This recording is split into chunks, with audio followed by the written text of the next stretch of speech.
Thanks, Billy. Well, ladies and gentlemen, as you all know, the well-attached means no speech. I don't know whether I've been supposed to do that, but as you know, the Queen Elizabeth, our Royal Majesty, is the sovereign head of our great and joint organisation. So I'll ask you now to stand with your glasses open.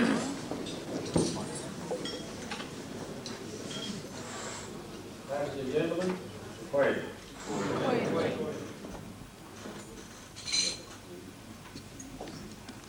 Thank you. Right, now moving right back to the program, if anybody had time to read the program, you'll notice that we did move down the scale a little.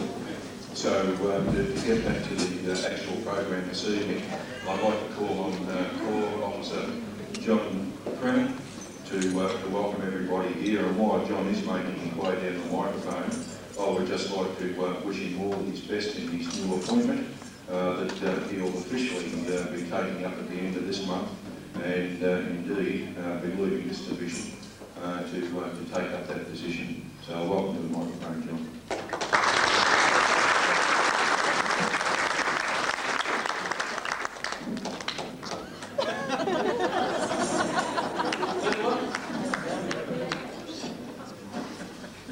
I'm not as big as you.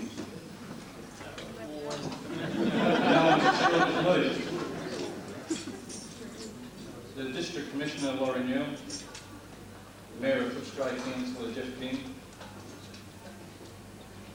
the Chief Staff Officer Cadets of Footscray, Mrs Patterson, distinguished guests, members, ladies and gentlemen. I'm a man of few words for a change. All I'm going to do tonight is welcome you to our 75th birthday Jubilee, and just hope you enjoy yourself tonight. I'm going to leave the night to Stuart.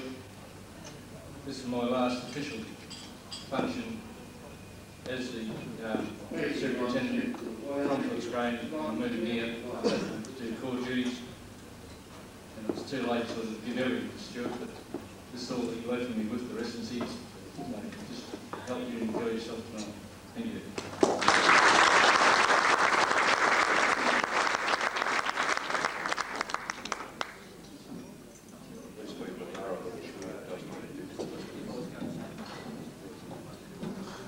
All right, just to fill in for the rest of the evening, I'll be up and down for quite an hour and a half or so, interrupting your talking around the table evening, and indeed interrupting the band occasionally to get some more formal type procedure.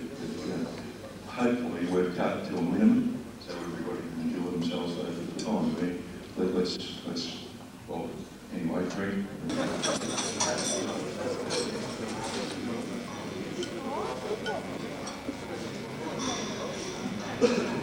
Can you hear me if I don't use the microphone? No.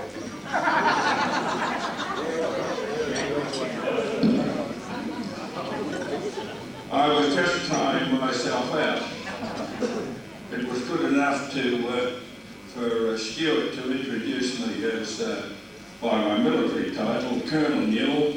I was just testing out to see if I'd forgotten some of my Sergeant Major's ways. Obviously my voice is failing. I thank you, Stuart, for your introduction, and of course it's my pleasure and privilege to propose the toast to the Order of St John. I guess it's appropriate to commence formally, so I'll address myself to Mr Darney, President, His Worship the Mayor and Madam Mayoress, Mr Condy, the President of the Lions Club, and Mrs Condy, Mrs Jane Patterson, Chief Staff Officer for Cadets from National Headquarters, representing National Headquarters, Mr Ken Swanson, Chief Executive Officer, and Mrs Swanson, representing the Council, ladies and gentlemen all. First of all, I think it's appropriate that I make a few apologies. I was the one that being late this evening caused some delay in the commencement of proceedings. When I was in the city, I stopped for a short time and found that I was unable, when I returned to my car, to get the T-bar out of the park. Turned out that some little pin had dropped out, which meant that it just wouldn't operate, and I had to get the RACV. They were very good, but obviously not instantaneous, but they did a very good job. I also apologise for Mrs Newell. She has there is rather an important engagement that our younger daughter had about this time of the year regularly, and my wife had agreed to mind the children for this evening, and I'm afraid she's been committed and sends her apologies. I must say that part of the function of the St John organisation is the training of first aid. And I might say that the results of such training do not always go completely smoothly. Many things pass over the Commissioner's desk, and then one passed over my desk in the last week or so, which shows you some of the sort of contretemps that can occur. There was and at the present time, on the roads, there's a great hoo-ha, to coin a phrase, about trucks and their high-speed operations. Well, there was a truck driver, apparently, who considered that it would be appropriate for him to make a contribution to road safety, so he enrolled for a John course, and quite an intelligent fellow. He passed, including CPR. Now, he's not one of the older school, like with short back and sides haircut, as represented by Jack Hulls and myself.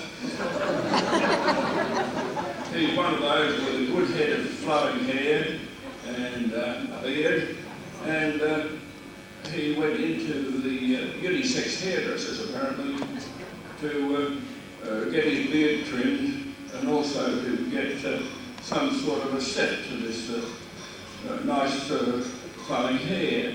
And just as he got to the stage when he was about ready to get under the dryer, somebody rushed into the hairdressers and said, "Quick, will you phone the ambulance?" Oh, said the hairdresser, "What's the trouble?" He said, "There's a chap collapsed outside." But our fellow, being conscious of the fact that he qualified and just got his new certificate, immediately rushed out and found a chap collapsed on the footpath. Well, he went ahead with the proper drill for CPR. The fellow came round and looked at him and flaked out again. This happened a number of times. Well, the ambulance service arrived, and our hero was, by this time, and you know what it's like, he was pretty exhausted with his efforts, was happy to hand over to them. They not only did the CPR, but they produced some oxygen, and in a few moments, the casualty was being placed in the ambulance to go to an appropriate hospital. Whilst one of the officers was attending to the casualty, the other came over and congratulated our friend. He said, "You've done a very good job." He said, "I'm quite confident that you probably saved this fellow." Well, he said it wasn't easy, and what's more, he kept flaking out. He said, "I didn't think that, I did everything that I was told, but it must have been the oxygen." "Oh no," said the ambulance officer, "just think of it from his point of view. There he is, apparently walking along the footpath, enjoying life. All of a sudden he backs out, and then he starts to come to, and he looks. There's a chappie there in a white robe with a sort of metallic halo on his head, a beard, who's pummeling him in the chest and kissing him. Can you be surprised at his reaction?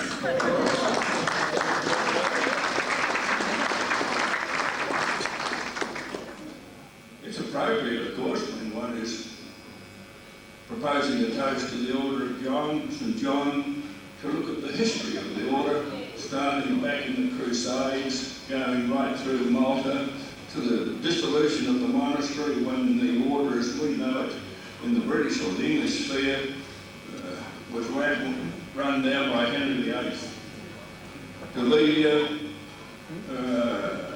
To come good again and be recognised over 100 years ago by Queen Victoria, and to move on into the present climate. It's appropriate, but I don't think you want to hear me speak in detail on that because you know it very well. However, history is being written all the time, and I'd like to refer in short to the order as it stands in Victoria today.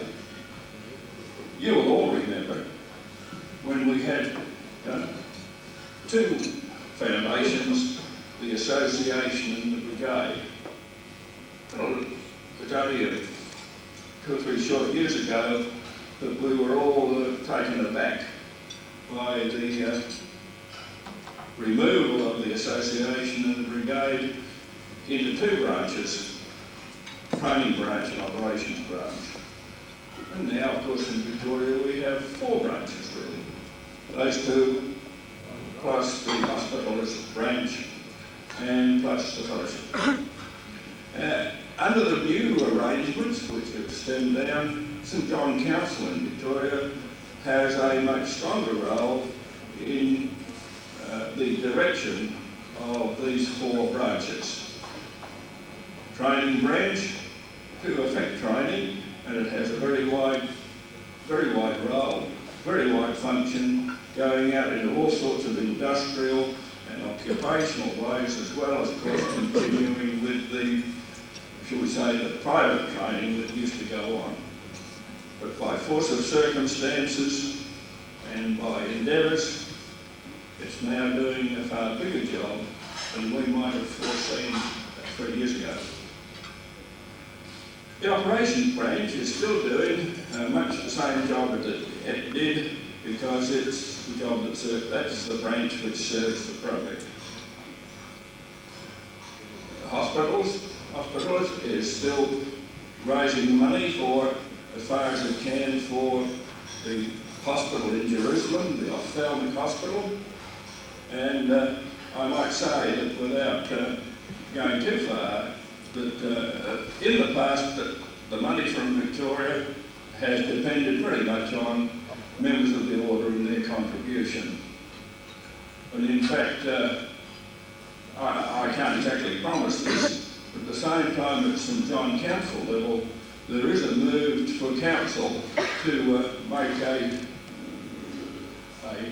contribution of some thousands of dollars from its funds, with a view to make sure that Victoria is providing a substantial portion, its due portion, of the funds which go towards maintaining the hospital, in particularly in supporting the Australian fellowship there, which provides for a ophthalmic doctor to be on there, to be attached to the staff there, and do a lot of work for the community in what we used to call the Holy Land, in the ophthalmic field. So that, I think, is presaging a change, very much a strong change in role. Fellowship 2 is looked like it was going to be in the first place, when it was first introduced, some place to put those who had got to the age of 65 years out to grass, as it were, and merely keep them in touch with one another. But in fact, that now is moving into a role where it's going to support operations branch and also to provide a service to the public in what we might call the general welfare field, say in some of a similar way to some of the functions of our colleagues in the Red Cross. That is still to be finalised, but nevertheless, the wheels are moving so that this will have, fellowship will have its own functional role and, of course, membership of the council. So, they are the functions. Now, we must be well aware of the role of training branch, because that's the money spinner. That's the one where the funds, apart from donations, the work that the divisions do, that's the one whereby the money comes into the order, and the other three branches are likely to be the recipients in helping to spend that money for the good of the community. In other words, I've endeavoured to paint to you a thumbnail sketch of how things look in Victoria, as they do in other parts of Australia, the service of the order to the community in accordance with our mottos. And on that note, I would ask you to be uprising.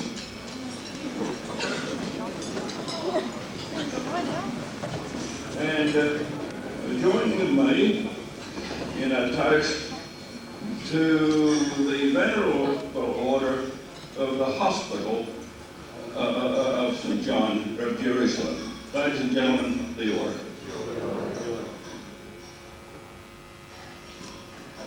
Thank you.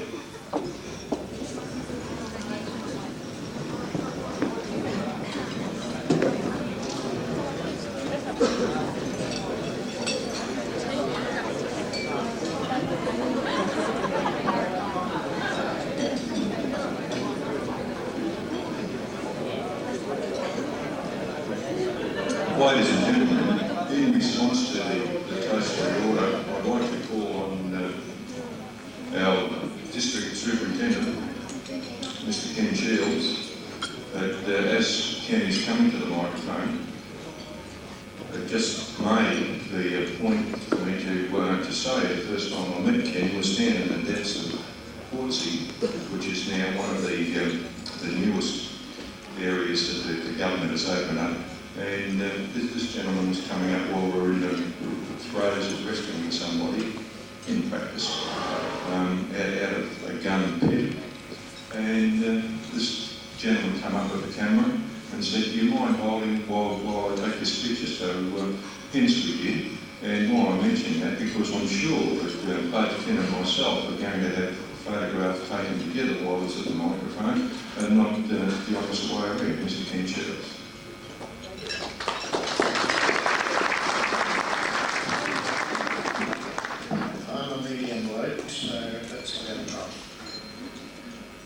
Worship the Mayor, Madam Mayoress, Mr Commissioner, distinguished guests, ladies and gentlemen.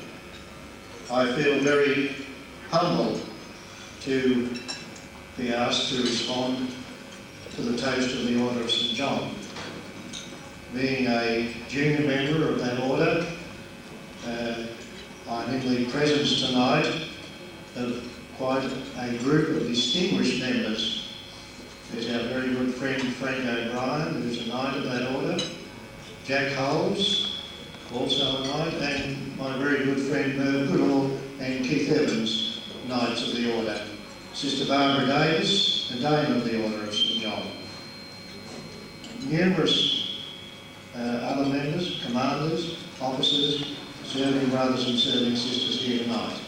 I speak on their behalf, and thank you, Mr Commissioner, for your words in your proposition of the toast tonight.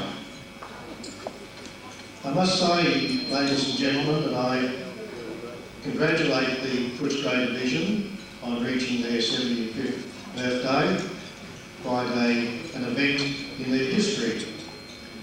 As you know, the St John Ambulance Brigade was formed in Australia about 102 years ago.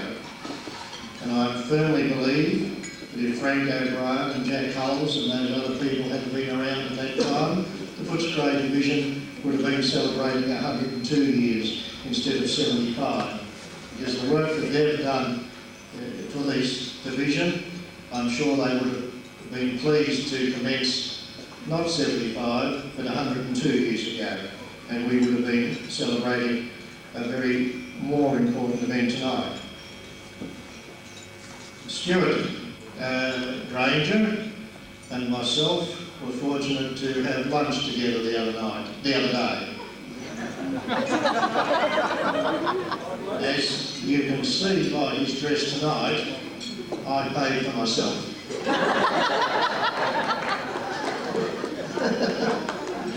But while we were eating, I learned quite a bit of the Footscray division, and I think that the success of this division has been in the friendship and comradeship that has existed over 75 years.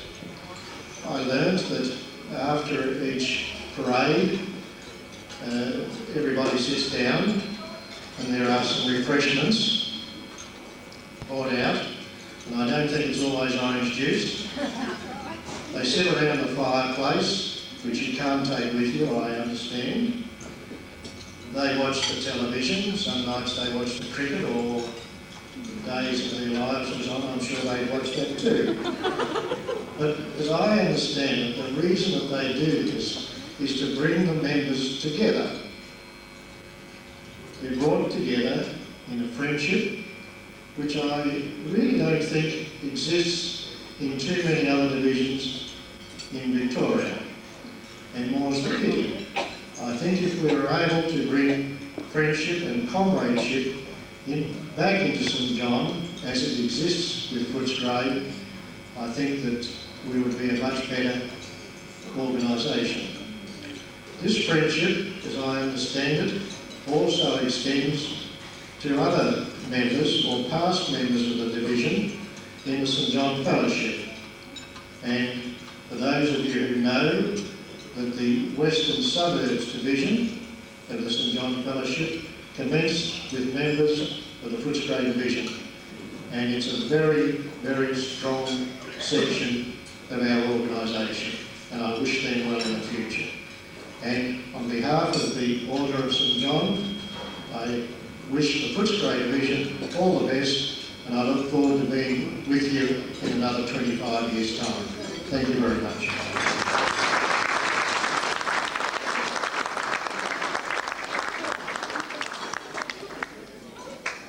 Well, thanks again for those words. I'm sure some of the boys would, after that fire and refreshments and cricket, find out exactly what we do when we get home a little later than 9:30, 10 o'clock. But anyway, thanks very much for those words. Thanks, ladies and gentlemen.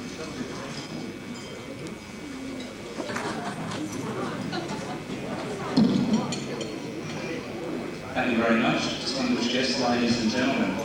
It gives me a great pleasure to be here tonight representing Footscray Council. As I'm sure you'll be aware, Footscray Council actually represents the people of Footscray. So it's a great pleasure to be here tonight to recognise the efforts and the service of St John Ambulance Brigade over 75 years in Footscray. As has been mentioned a couple of times tonight, and you people will be more aware of it than anybody, but St John Ambulance is always at Footscray football ground for football matches, Saltwater River Festival, fun runs, fates, carnivals, all those sorts of community events where largely I believe your service goes unnoticed and probably unrecognised, but I'm sure that the people that do see it certainly very much appreciate it, and I'm sure that the other authorities and agencies appreciate the assistance as well. I was reading this book tonight, noticing that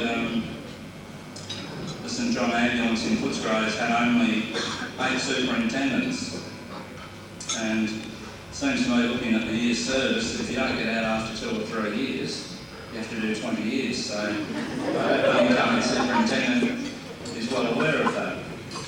But I'm sure that the length of service that the past superintendents have carried out is probably indicative of all the members, and I think it's really speaks a lot for the members that they put in so much time, so much service, as I say, for so little recognition. It's a pleasure to be here tonight, as I said earlier, to provide some recognition from Footscray Council. So, I'm pleased to have a letter of recognition from the council and also a plaque that I'd like to present to the current and soon-to-be superintendent.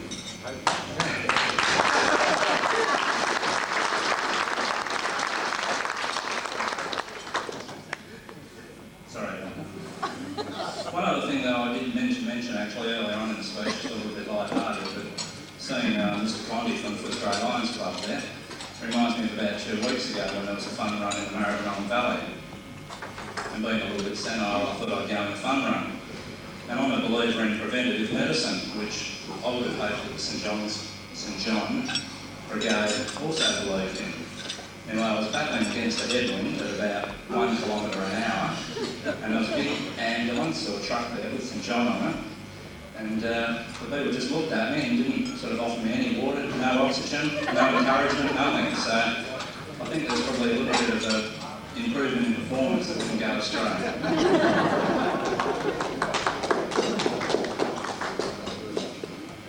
Anyway, once again, I'd just like to recognise the service that has gone on in St John and Footscray for 75 years. I think it's a really wonderful effort. As I say, it probably is largely unrecognised, but I'm sure it's very rewarding, and referring back to the length of time that the superintendents do in their particular position, I'm sure that is indicative of just how personally rewarding it is, and I'm sure it makes for better members in the community as well. So it gives me great pleasure to make these presentations for the 75th anniversary, and I won't be here in 75, hopefully I'll be here in 25, and all the best for the future.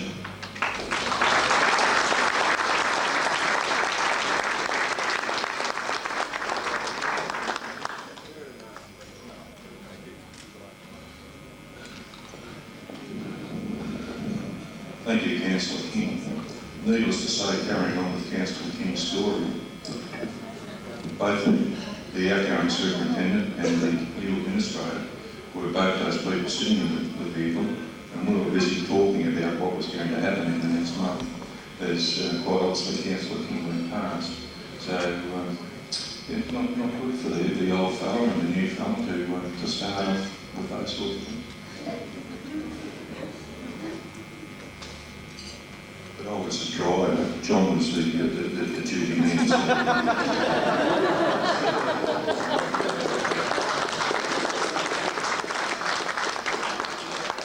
You couldn't see over the stretcher. Yes, I couldn't see out the window. In light of the presentation that the council have just made to the division, and knowing how well John likes to use the microphone and talk to everybody, I'd just like to call on the superintendent to thank the council.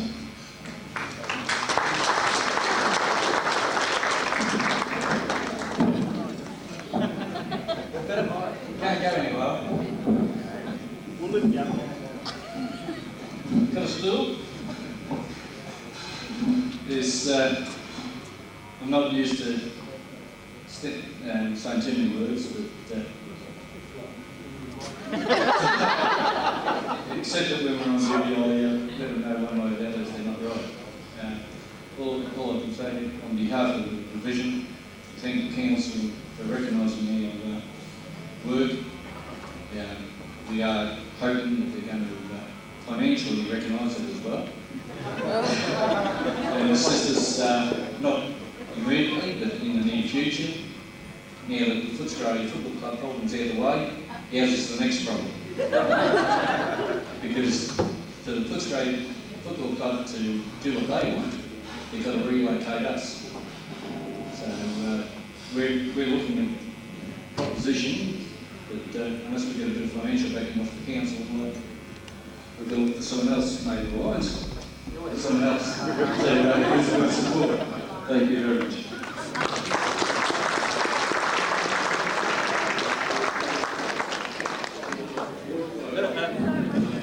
In response to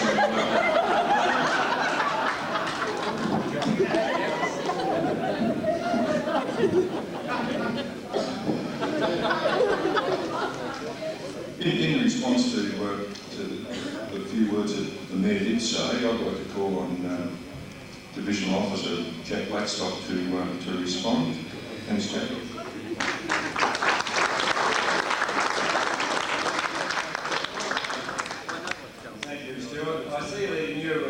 administrator has learned very early in his career how to delegate, and I see he was delegating the superintendent. He copped the blame for the Councillor King and the lack of first aid there, so he's learned that very smartly.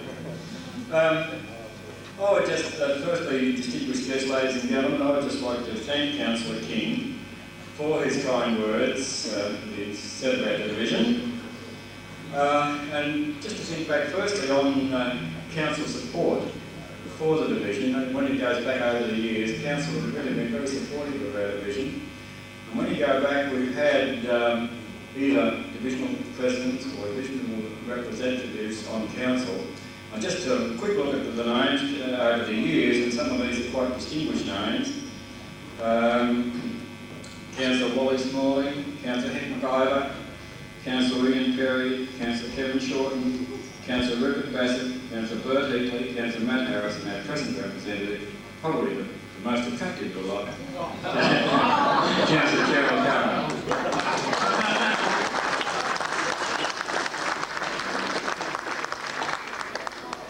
We owe a debt to all those who have helped us in all those years. Thank you very much for that. I would like to say just a few things more. Firstly, to our organising committee, and I've a vote of thanks to give to them if I may. Firstly, to our Superintendent John Brennan, who has been very supportive of this function. I would like to congratulate him and wish him well on his new appointment, which I believe officially starts on the 1st of November. Next, I would like to thank our Secretary, Peter Dalton. Now, our Secretary, as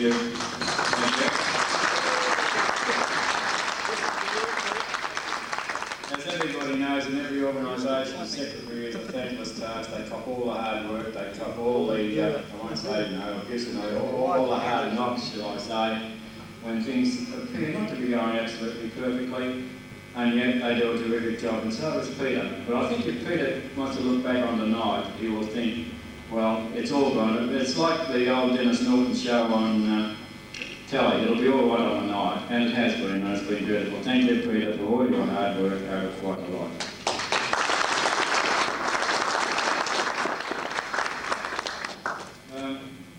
Next is to our new administrator, Stuart Granger, who's been also a driving force behind this organisation of this committee. He's put in a lot of hard work, a lot of time. There's been a lot of the effort. Thank you, Stuart, and I wish you well in your job as Minister in the division.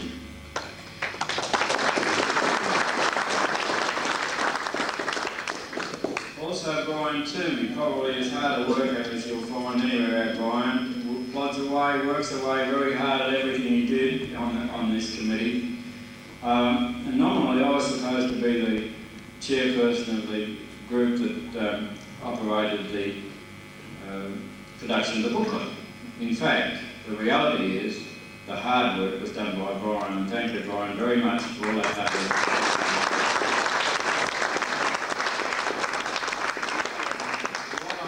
Talking on the booklet, I would also like to thank Paul Holmes for his efforts in the printing and the organisation. Well, thank you, Paul. Without that, we would never have been able to put out such an excellent publication. Thank you once again. Paul, for the printing of the invitations tonight. That was also very much appreciated. Next, I'd like to move down to the superintendents. Other people have mentioned the superintendents. As you can see on the program, on the booklet, and people have said there have been 8 superintendents. When you look back, 3 of those superintendents served as leaders of the division for what was a combined total of 56 years. When you have Ted Hatch, 28 years, Frank O'Brien, 12 years, John Brennan, 16 years, that is 56 of the 75 years under the control of 3 men. Now that doesn't downgrade the efforts put in by the other superintendent. The other 5 who put in the 19 years also worked very hard to make the division what it was. We have, for example, 3 of the superintendents, 2 ex-superintendents, or nearly 3 ex-superintendents by now, aren't they? Ray Inglom is the other one. In fact, all those superintendents still alive are here. Ray Inglom is the other one who spent many years in the division. He spent 2 years as superintendent before going on to on the core staff and finally retired as core superintendent. Thank you, Ray, for all your work over the years also.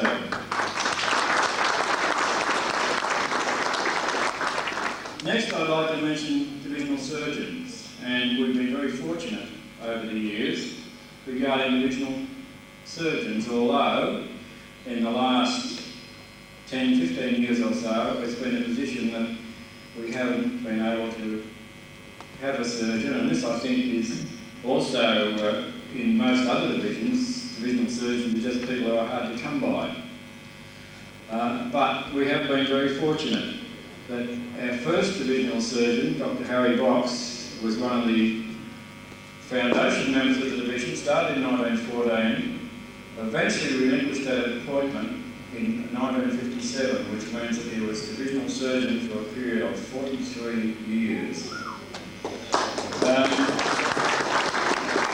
He was followed by a gentleman here with us tonight, Dr. Ralph Howard, who followed as the second surgeon.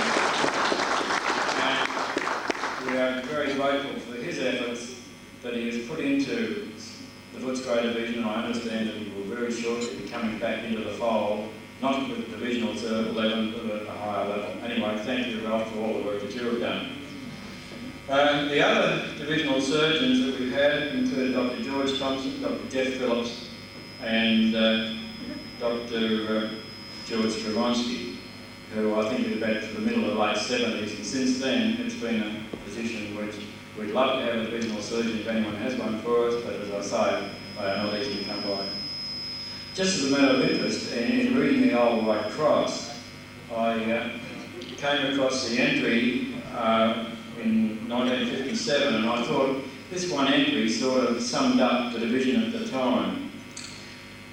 In those days, Footscray division was part of number 3 Corps, as they were then called, and I just noted this entry: Corps Superintendent H. Gill to go on leave, Corps Officer F.L. O'Brien to administer the number 3 Corps from 1957, Footscray division, Dr. H.M. Box, relinquishing divisional surgeon, 2857, Dr. R. Howard, to be divisional surgeon, 21/857. They didn't waste any time, one day in between, and they're in the job.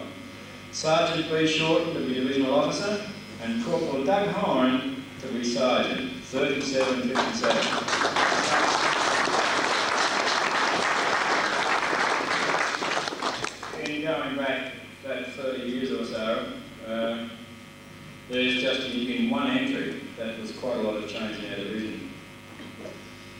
I'd also like to thank the contribution of our ambulance officer and nursing officer over the years. They have put in quite a lot of work and helped the division to its professional standard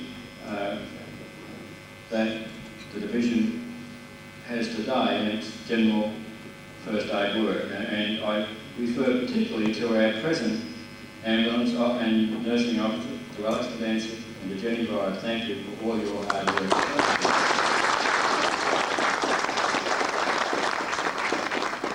Next thank you goes to all the divisional members, both past and present, because they have made the division and they have been cared for the community and the welfare of the community. Thanks also to Bill Noonan. Bill has been a tower of strength, and Bill, thank you for the cake. You'll all see the cake if you haven't seen it already. Thank you, Bill, for your work on the cake.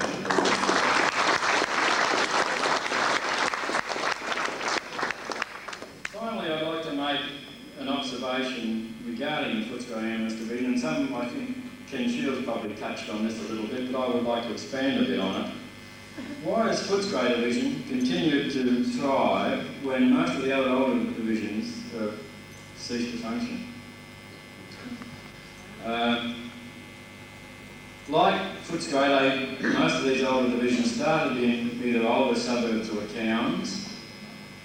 They probably now have an ageing population, an ethnic population, people with different creeds, beliefs and cultures. And so in general they found it hard to recruit new members. And incidentally that same sort of thing really applies to Footscray. And yet Footscray, where most of the others seem to have gone under, Footscray hasn't. The other thing that seems to, the community these days just don't seem to have the same outlook on life. The young of today is too much of the syndrome, what's in it for me and how much are you going to pay me? And that sort of thing has never really had any effect on Footscray Division. The people in there never think of those things, and yet the general public that you see often think of those things. And yet Footscray seems to have survived, and it's amazing that they survived over the 75 years. I believe there are some reasons why this has happened, and this is some of the things that Ken has marked on. The friendships of the people in the division, they make you feel part of the family the very first time you get there, and that helps one heck of a lot. The inspiration also from the long-serving members of the division, both active and retired, are prepared to come down and work even in their retired years and do all the things except public duties. Active retirement, as a certain gentleman calls it. Frank O'Brien, Doug Hyde, classic examples of that, of the retired, and our own superintendent, John Fenn, 30-odd years. Also Stuart Granger, 27 years, who've put in that sort of effort over a long time. Those are the people that have been the backbone of the division. As well as that, I'd like to mention some of the late members, for example, Harry Wilson, Ben Shorten, Andy McQuaid. While I might have passed on, that sort of experience you got from those people over those years was just terrific, and you sort of learned all sorts of things from them. I think the next thing was the dedicated program, the training program the division has, that really works on this program and really wants to go in more depth than the general training all about. I think that helps a lot. Finally, the vehicles and equipment, because Footscray has always had to have excellent vehicles and equipment so that they could give the best first aid service to the public. I think also the underlying philosophy of the division has been based on service to the community.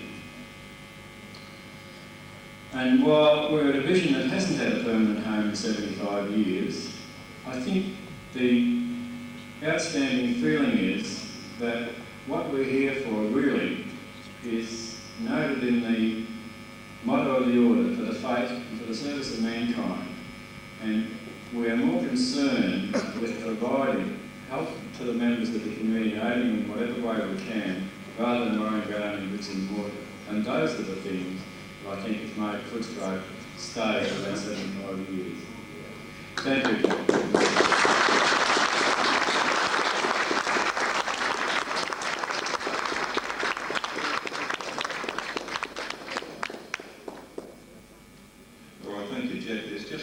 Thank you that I would like to do at this early stage is to thank the staff and the administration of the Yarrabah Club for, without those people, not only this evening but earlier on with the manager secretary and his particular office staff, that we would not be able to have this function as we're having it today. So to all those people that have been here in distance, thank you very much.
Distinguished guests, fellow officers and members of St John Ambulance Australia, ladies and gentlemen.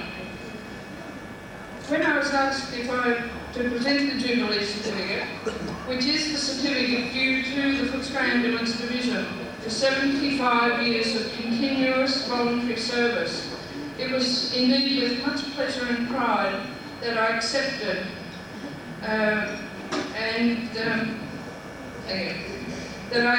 and I would like, if I may, just to take this opportunity to say a few words.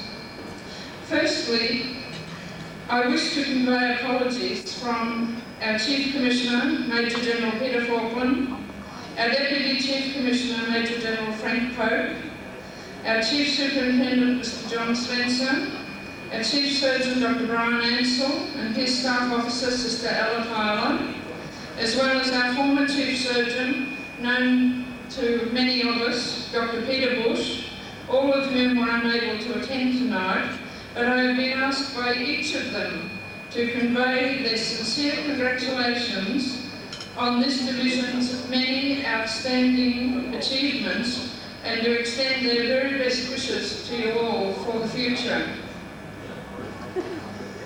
As is not unusual prior to an occasion as this, I have found myself perusing records and talking about the division's achievements and milestones over the years with various people.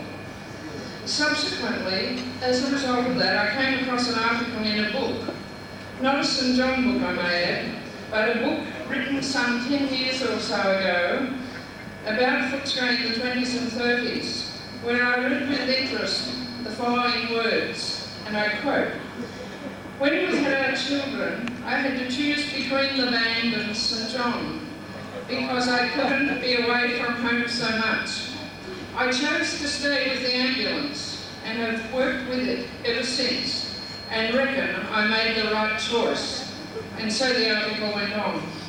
The writer of that extract was none other than Frank O'Brien.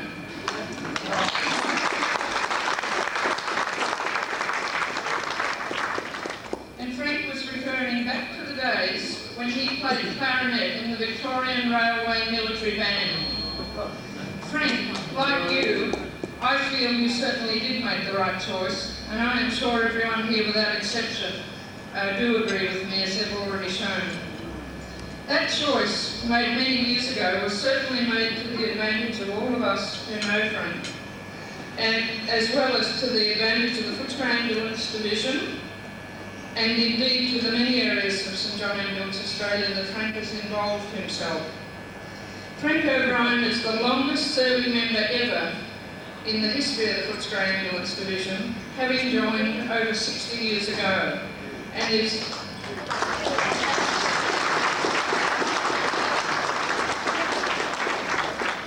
and as you've already heard earlier, and is now in what he refers to as active retirement, which I like, which, as he states, allows him to do everything except public duties. More recently, he has also been very interested in and actively involved in the St John Fellowship. I feel we certainly owe a debt of gratitude to Frank and so many others like him in this division who have been and who are still members of the division and who have served untiringly in the operations branch, the training branch and the order with so much loyalty and devotion. One of the earlier highlights of the Footscray Ambulance Division, which I recall from my younger days, was in 1958, when a team from this division won the district competitions and went on to represent Victoria in the national championships in Brisbane, where they also acquitted themselves well. It certainly caused a lot of excitement around all the Footscray divisions at that time. And the team consisted of Andy McQuaid, Fred Deering, Frank O'Hagan, Dr. Ralph Howard and Doug Hine, members known to many of us, and I am delighted to see both Doug Hine and Ralph Howard here tonight.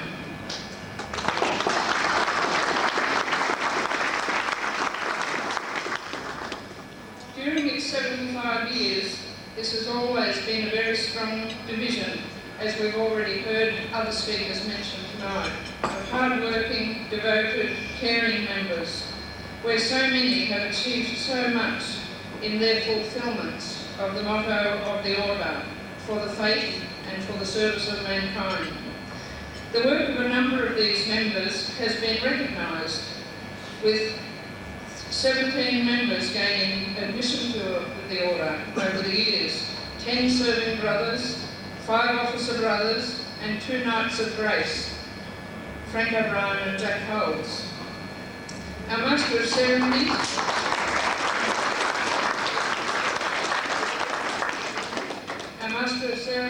on my left, Stuart Granger, who is an officer brother of the Order, has been further honoured with the award of the British Empire Medal.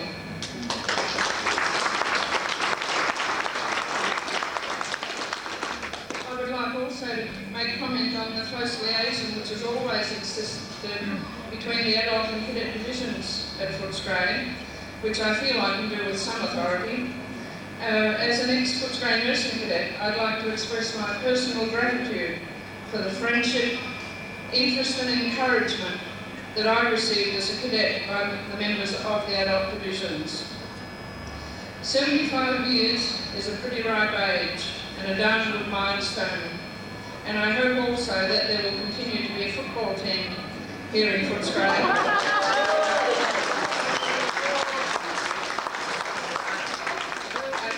The celebrations of the division centenary is reached and far beyond.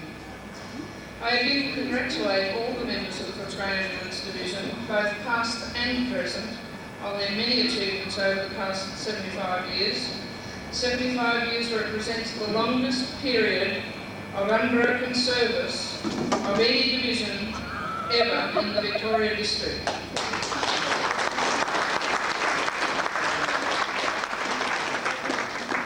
Also, to my knowledge, of any division in Australia.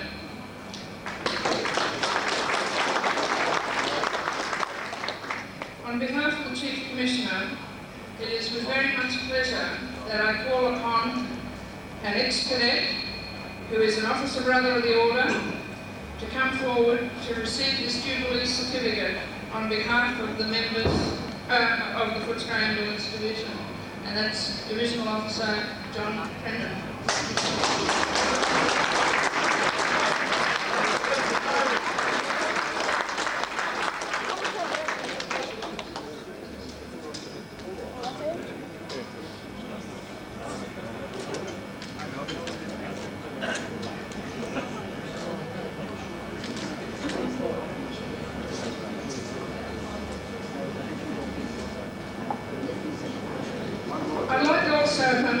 because I think John would like me to. If I could, I'd just like to read out what's on the certificate. Jubilee Certificate. The Chief Commissioner records his appreciation of the Footscray Division, which has cared for the sick and suffering for a continuous period of 75 years, thereby maintaining the high tradition of the most venerable order of St John.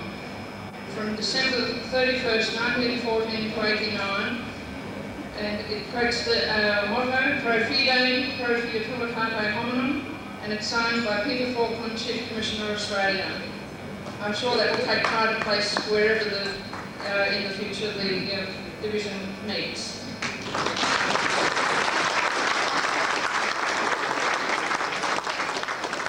And one other thing, I think it would be fitting to mention that Alva Lamprell, who is present here tonight, wrote this beautiful certificate when asked to do so, and I think if we could just show Alva our thanks for that.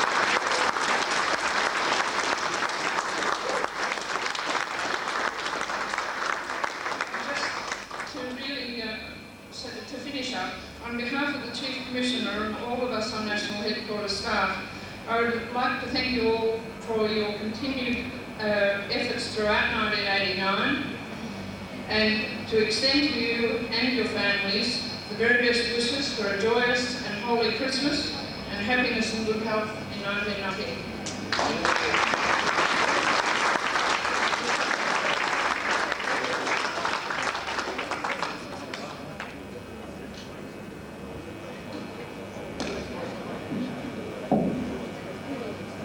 Just to finish up the formal procedure for this evening, we've got one major thing that we must do. So I've got to ask for a number of members to come forward and take positions up around the building.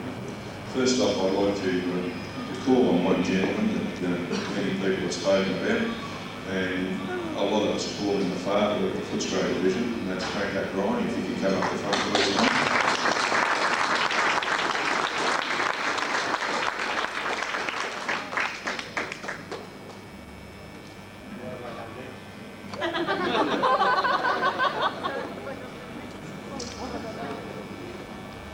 And the next person I'd like to call to the front is a gentleman that's helped me, along with Frank, in many a tight squeeze within St John in training and in other facets.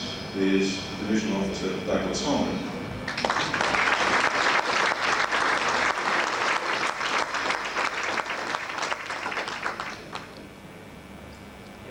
Both of these gentlemen will shortly be standing up with me. Back in 1961 when I first joined the division, and one of the members had since has left and married and come back to see me and said that when he was looking around and seeing faces, he remembered me as a, well, we won't say a small, but a much thinner person. So perhaps these two gentlemen standing alongside me here now may have seen a number of changes, but they have seen one big change in me.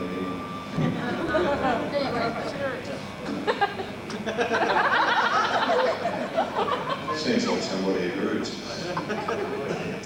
All right, now what the procedure is, these two gentlemen up here now are going to, when we have the tape descended to the division by firstly Sergeant Kevin Maloney and our nursing officer, Jen Breyer, and a private, very new member to the division, Carmen Spiteri.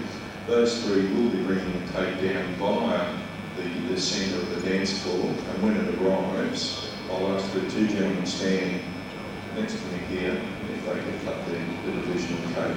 So if we can bring the tape down, please.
It's a wrong word, Fred.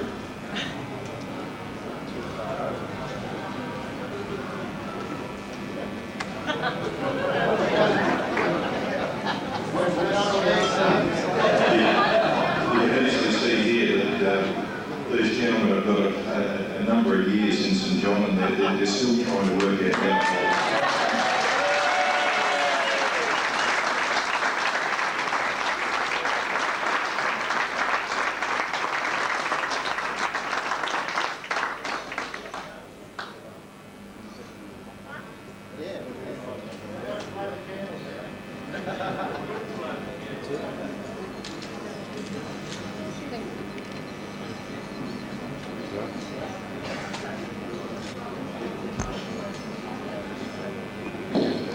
Thanks, Frank. Thanks, Doug, for that. Yeah.